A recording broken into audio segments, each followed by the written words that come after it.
दोस्तों, आज का खुलासा न्यूज में आपका स्वागत है। मैं हूं नदीम अहमद और आज डालते हैं एक नजर 6 अप्रैल की खबरों पर। 7 बार के सांसद रहे पूर्व केंद्रीय मंत्री एवं राष्ट्रीय लोकदल के अध्यक्ष चौधरी अजीत सिंह का गुरुवार को गुरुग्राम के मेदांता अस्पताल में निधन होने के साथ ही उनके समर्थकों, किसानों और रालोद नेताओं में शोक की लहर दौड़ गई। कोरोना संक्रमित अजीत सिंह के फेफड़ों में संक्रमण बढ़ने के कारण उनकी हालत नाजुक बनी हुई थी, जिसके चलते उपचार के दौरान उनका निधन हुआ है। जिले भर में राजनीतिक दलों, सामाजिक संगठनों सहित किसान नेताओं ने उनके निधन पर शोक संवेदनाएं प्रकट करते हुए भगवान से दिवंगत आत्मा को शांति प्रदान किए जाने की प्रार्थना की है। राष्ट्रीय लोकदल के अध्यक्ष, 7 बार सांसद रहने वाले और पूर्व केंद्रीय मंत्री रहे चौधरी अजीत सिंह का गुरुवार सवेरे गुरुग्राम के मेदांता हॉस्पिटल में कोरोना से जंग लड़ते समय निधन हो गया। चौधरी अजीत सिंह के निधन से पश्चिमी यूपी एवं किसानों में शोक की लहर दौड़ गई। अजीत सिंह व उनकी पोती 22 अप्रैल को कोरोना संक्रमित पाए गए थे। अजीत सिंह 4 मई को वेंटिलेटर पर रखे गए थे। गत मंगलवार रात तबीयत बेहद खराब हो गई। उन्हें गुरुग्राम के मेदांता अस्पताल में भर्ती कराया गया, जहां गुरुवार सुबह उनकी मृत्यु हो गई। पूर्व प्रधानमंत्री चौधरी चरण सिंह के बेटे चौधरी अजीत सिंह बागपत से 7 बार सांसद और केंद्रीय नागरिक उड्डयन मंत्री रह चुके हैं। उनके निधन के बाद शामली जनपद तथा आसपास क्षेत्रों में शोक की लहर दौड़ गई है। चौधरी अजीत सिंह की गिनती जाट बिरादरी के बड़े नेताओं में होती थी। वर्ष 2013 के दंगों के बाद चौधरी अजीत सिंह भाजपा से हार झेलने के बाद भी सक्रिय रहे और उन्होंने कैराना से हुकुम सिंह की मौत के बाद रालोद के टिकट पर तबस्सुम हसन को चुनाव लड़ाया। अजीत सिंह द्वारा स्वयं चुनावी कार्यक्रमों में हिस्सा लेने से कैराना विधानसभा की जनता ने भाजपा द्वारा एडी से चोटी तक जोर लगाए जाने के बावजूद रालोद प्रत्याशी तबस्सुम हसन को जीत मिल सकी थी। चौधरी अजीत सिंह का पश्चिम उत्तर प्रदेश की राजनीति में काफी दबदबा था। अजीत सिंह ने शामली में किसानों के बकाया गन्ना भुगतान को लेकर भी अनेकों लड़ाई लड़ी है, जिसके चलते उन्होंने शामली शुगर मिल गेट पर एक विशाल जनसभा को संबोधित कर किसानों के बकाया गन्ना भुगतान और गन्ना मूल्य वृद्धि को लेकर लड़ाई लड़ी थी, जिसके बाद पूर्व की बसपा सरकार में किसानों के गन्ने के रेट भी बढ़ सके थे। इसके अलावा चौधरी अजीत सिंह शामली जिले के किसानों की हमेशा लड़ाई लड़ते आए हैं। उत्तर प्रदेश कांग्रेस कमेटी के उपाध्यक्ष व पूर्व विधायक पंकज मलिक, राष्ट्रीय लोकदल के जिला अध्यक्ष योगेंद्र सिंह चेयरमैन, समाजवादी पार्टी के जिला अध्यक्ष अशोक चौधरी, रालोद नेता वाजिद अली, सपा नेता प्रोफेसर सुधीर पवार, रालोद नेता अशरफ अली खान ने भी अपनी श्रद्धांजलि अर्पित की। आइए सुनते हैं उन्होंने क्या कहा है। आज चौधरी अजीत सिंह जी हमें छोड़कर चले गए। चौधरी अजीत सिंह जी का जाना इस देश के किसान के लिए, इस देश के मजदूर के लिए बहुत बड़ी अक्षति है। उन्होंने जीवन भर किसान और मजदूर के लिए आवाज़ उठाई है। मैं उनको श्रद्धांजलि अर्पित करता हूँ। आज चौधरी साहब के देहांत की अत्यंत दुखद खबर सुनकर बहुत सदमे में हूँ। उनको श्रद्धांजलि अर्पित करता हूँ और सही श्रद्धांजलि उनके लिए यही होगी कि चौधरी जयंत चौधरी के शक्ति दे, उनके परिवार को शक्ति दे। हम सबके प्रिय नेता, देश भर में किसानों, गरीबों, मजदूरों एवं वंचितों की एकमात्र आवाज़, राष्ट्रीय लोकदल के राष्ट्रीय अध्यक्ष, पूर्व कैबिनेट मंत्री भारत सरकार माननीय चौधरी अजीत सिंह जी आज हम सबको रोता बिलखता छोड़ते हुए लोग को गमन कर गए, जिसके कारण आज संपूर्ण किसान बिरादरी और मजदूर अपने को अनाथ महसूस कर रही है। साथियों, ऐसे संकट के समय में आप सभी से करबद्ध निवेदन है कि कोरोना महामारी के कारण आप सभी अपने घर पर रहकर चौधरी साहब को भी श्रद्धांजलि अर्पित करें और अपने परिजनों के साथ चौधरी साहब की आत्मा की शांति के लिए उनके परिवार एवं हम सबको यह अथाह दुख सहने की शक्ति प्रदान करे, ऐसी प्रभु से प्रार्थना करें। ओम शांति। चौधरी साहब का आज कोरोना की वजह से निधन हो जाना इस किसान राजनीति के लिए तथा पश्चिमी उत्तर प्रदेश के किसानों के लिए एक बड़ा दुख है। वो अकेले ऐसे नेता थे जिन्हें किसान नेता के से ज़्यादा अभिभावक मानते थे। उनके निवास पे शायद ही कभी कोई पहरेदारी रही हो।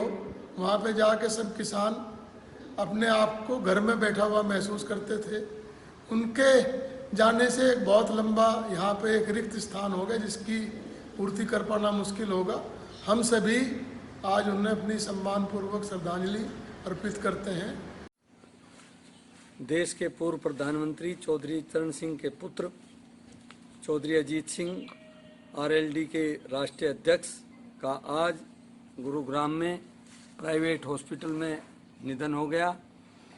वो करीब 2 हफ्ते से कोरोना पॉजिटिव थे।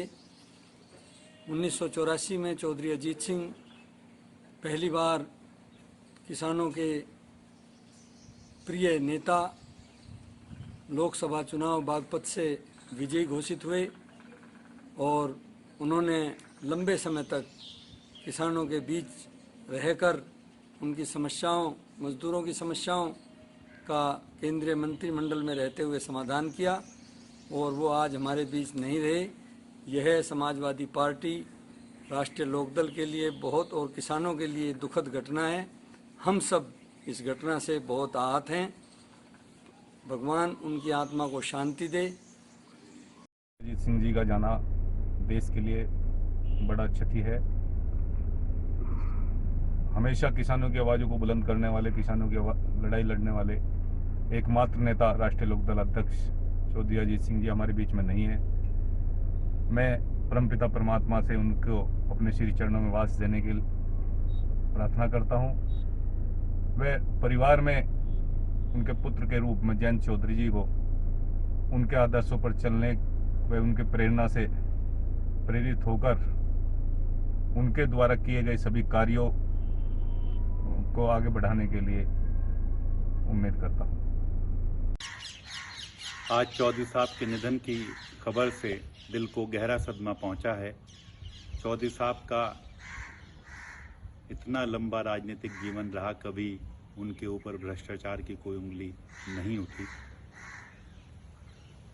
मैं समझता हूं कि चौधरी साहब के इस वक्त पूरे किसान, गरीब, मजदूरों को ज़रूरत थी उनके नेतृत्व की। मैं नम आँखों से जो है चौधरी साहब को खराज अकीदत पेश करता हूँ। किसानों और मजदूरों की आवाज़ को सड़क से लेकर संसद तक पहुंचाने वाले किसानों और मजदूरों के मसीहा चौधरी अजीत सिंह जी अब हमारे मध्य नहीं रहे हैं। उनका जाना एक युग के समाप्त होने के समान है और उनके खाली स्थान को हम कोई भी पूरा नहीं कर पाएंगे। आज किसान और मजदूरों के लिए सुबह सुबह दुख भरी खबर आई। किसान और मजदूरों के मसीहा पूर्व प्रधानमंत्री चौधरी चरण सिंह जी के पुत्र चौधरी अजीत सिंह अब हमारे बीच नहीं रहे। ऐसी खबर मिलते ही चारों तरफ किसानों और मजदूरों में दुख की लहर दौड़ पड़ी। चौधरी अजीत सिंह 7 बार बागपत से सांसद रहे, केंद्र में उड्डयन मंत्री रहे, कृषि मंत्री रहे, लेकिन कभी भी उनके ऊपर कोई आरोप नहीं लगा। एक स्वच्छ छवि के निडर और ईमानदार नेता थे। उनके चले जाने से किसानों को बहुत बड़ा नुकसान हुआ है। किसान मुहिम मसीहा चौधरी अजीत सिंह आज नहीं रहे, ये हम लोगों के लिए बहुत दुख की बात है। ये कैसा लॉकडाउन शिव चौक से लेकर बड़ा बाजार होते हुए काबाड़ी बाजार व शहर की कोई ऐसी मुख्य सड़क नहीं बची जहां पर लॉकडाउन के प्रशासनिक दावों की भीड़ धज्जियां न उड़ा रही है। तमाम हुक्मरान सहित स्थिति को जानने के बावजूद भी मुंह पर ताला लगाए बैठे हैं। प्रशासनिक हालात पूरी तरह से पंगु बनी हुई है। ये कहा जाए प्रशासनिक व स्वास्थ्य सेवाएं पूरी तरह से जनपद में वेंटिलेटर पर है। दावे भले ही प्रशासन के निर्देशों पर प्रशासन द्वारा लॉकडाउन लगाए जाने की किए जा चुके हों, लेकिन शामली जिले की कुछ तस्वीरें कोरोना काल में डराने के लिए काफी है। यदि हम भी प्रशासनिक अधिकारियों की जिम्मेदारियों का एहसास करते हुए इस तरह की तमाम गतिविधियों पर रोक न लगाई गई तो मौत व मरीजों के मामले में जनपद अग्रणी भूमिका निभाने से पीछे नहीं रहेगा। और इन्हीं खबरों के साथ समाचार बुलेटिन ही समाप्त है। दीजिए इजाजत, नमस्कार।